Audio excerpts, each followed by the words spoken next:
I was bullied throughout my childhood for having a high-pitched voice, my sexuality, and the fact that I was Asian. And on top of all of that, just being overweight. Imagine a kid trying to just navigate the world where he feels unwanted, unlovable, and just unworthy. Even my parents scolded me and didn't let me eat because that was society's definition of fat. I was taught to form these negative beliefs about myself and my body. Growing up, I just felt a lot of mixed emotions and just never felt good enough. These negative emotions were exacerbated when the first guy I came out to rejected me. He said, "Oh, you're a great person. Got a great personality, you know? You're a great conversationalist. You're fun to be around. But I can't date you because too bad you're Asian." These words impacted me and still impact me today because negative talk, especially negative self-talk, can drastically change your life. I know because it changed mine.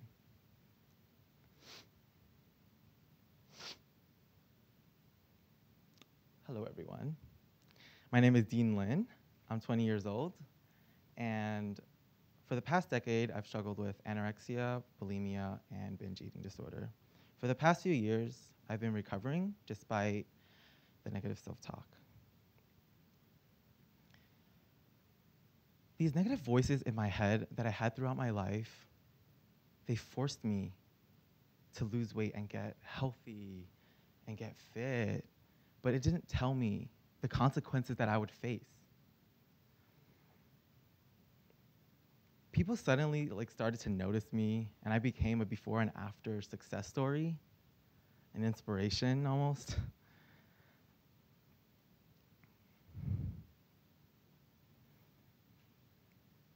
Positive reinforcements on my appearance just fed these negative thoughts in my head and didn't help me at all.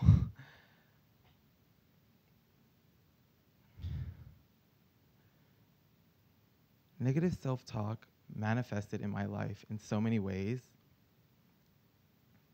that I didn't know how to handle it.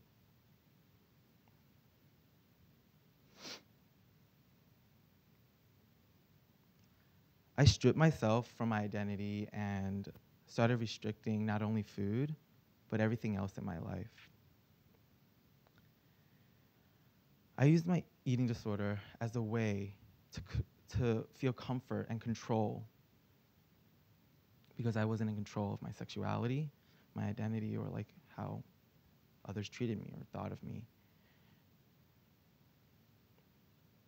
These negative voices in my head, they made me feel this false sense of happiness. You know, I had some I feel so hopeful. And coupled with my eating disorder, just I felt kind of euphoric, not gonna lie. But it changed me in a way that I didn't really like. I used bulimia and anorexia to cope with this and deal with these unwanted emotions so I didn't have to really feel them because I just wasn't good enough. Well, I didn't believe I was good enough. So I wore blue contacts. I did my eyebrows every day. I stripped myself from my Asian identity from head to toe because I just wasn't comfortable and I didn't think that anyone could love me in this body.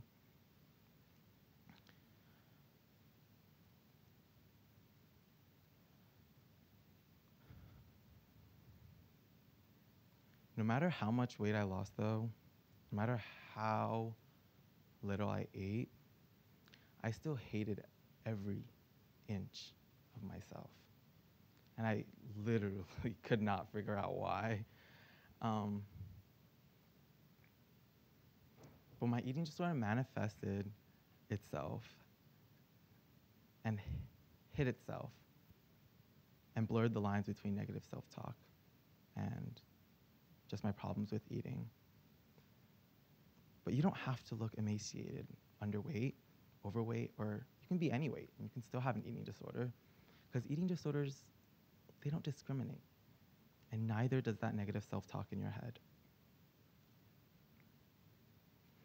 Every time I try to take a step forward, my negative self-talk took me 2 steps back.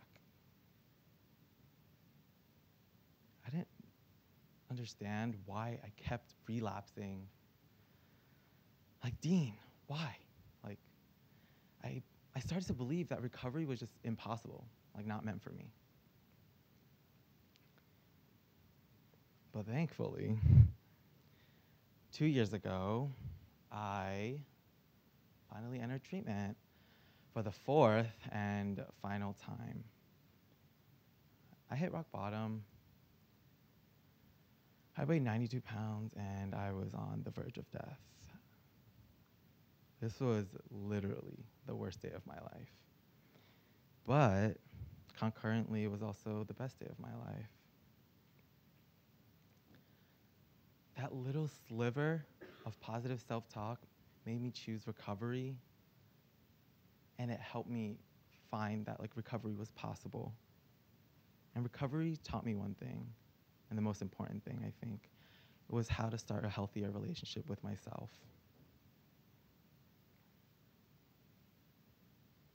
I finally realized, I was like, oh, it's not me. There was nothing wrong with me inherently. It was the negative self-talk that I kept telling myself. So why did it feel so normal to talk to myself so negative? Do any of you hear your friends and family just talk to themselves negatively sometimes? Or do you talk to yourself negative sometimes? And it just goes by, you're like, oh, that was just a thought, that's normal. Our society has trained us to think that if we talk to ourselves kindly, nicely, if we compliment ourselves, that we're failing. And that is not true. Our constant strive for self-control, self-discipline, and checking in with ourselves to appease and appeal to the greater public and just societal norms, it makes us hate ourselves more and more each day. In our economy, it feeds off of our insecurities. Our healthcare system prioritizes physical health over mental health and cuts mental health costs. And on top of all of that, we talk to ourselves like we aren't deserving of love, affection, or closeness. The National Science Foundation found that we have approximately 35 to 48 thoughts per minute. And if these conscious and unconscious thoughts are comprised of negative self-talk, we're telling ourselves 50,000 to 70,000 negative thoughts a day. I don't know about you, but to me that's a lot.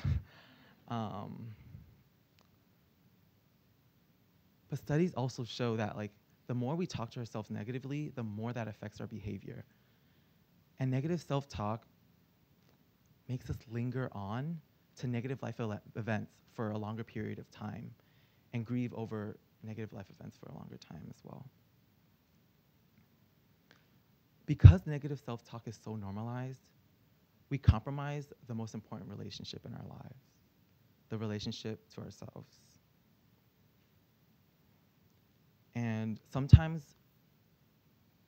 our illusions of negative self-talk can just become our voice because positive self-talk is so not normalized. But what we're actually doing is opening the doors to more negativity to enter our lives. So I want to bring up this idea of not just for me recovering from an eating disorder, but just the power of recovering from negative self-talk. Because the power of recovering from negative self-talk will free us from the demons in our head and It will take us on a journey of self-love that include finding love in our own uniqueness. It will let us let go of our anger that we pent up and all these uncomfortable feelings that we are taught to repress. It will help us create who we really want to be. But even if we lose ourselves in the process, we'll find our genuine selves. The power of recovering from negative self-talk will free us from the demons in our head. The power of recovering from negative self-talk, expectations, and unattainable goals will help us battle and conquer our insecurities. I know the power of recovering from negative self-talk has encouraged me to remain in recovery for my eating disorder, my mental health struggles, even on my bad days. And trust me, there are bad days. Last night, just kidding. No.